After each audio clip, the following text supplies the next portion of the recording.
Get ready, folks, because the King's coronation is almost upon us. That's right, King Charles III is set to take the throne and the world is buzzing with excitement.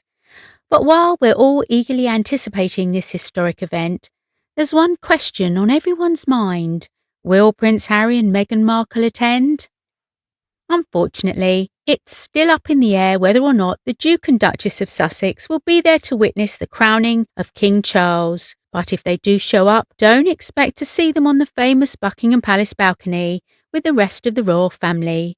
That's because as non-working royals, they've been banned from the prestigious perch. But wait a minute, you might be thinking, isn't it a bit hypocritical for King Charles to ban Harry and Meghan for not being working royals, yet still allows another non-working royal to appear on the balcony with him? Well, hold on to your hats, folks, because we've got the scoop on this mysterious royal. The Mirror has reported that King Charles will only allow working members of the royal family to stand on the balcony with him at his coronation.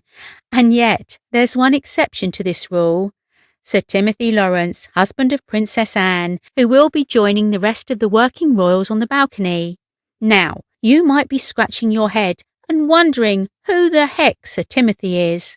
Well, he's been married to Princess Anne since 1992 and has been in the royal circle for even longer than that.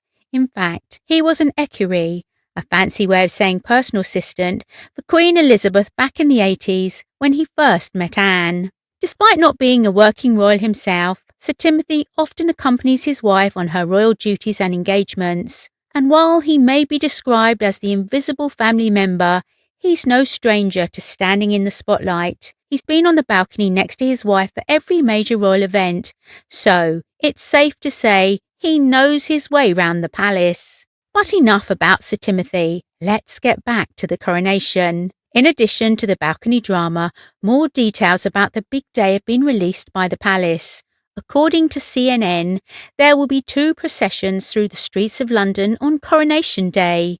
The first one will take the King to the Westminster service for the crowning, while the second will be a larger parade back to Buckingham Palace. And get this, for his journey, King Charles will be riding in the Diamond Jubilee State Coach. This coach is a real work of art, upholstered in primrose yellow silk and filled with specimen woods from royal residences, explorations, and other countries and nations. It's a real microcosm of British and world history, and we can't wait to see it in action. So, there you have it, folks. All the latest on King Charles III's coronation. While we still don't know if Harry and Meghan will attend, we do know that they won't be on the balcony with the rest of the royals. But fear not, because Sir Timothy Lawrence will be there to fill the non-working, royal-shaped hole in our hearts. And with the Diamond Jubilee State Coach and 2 processions through the streets of London, this is sure to be a coronation for the ages.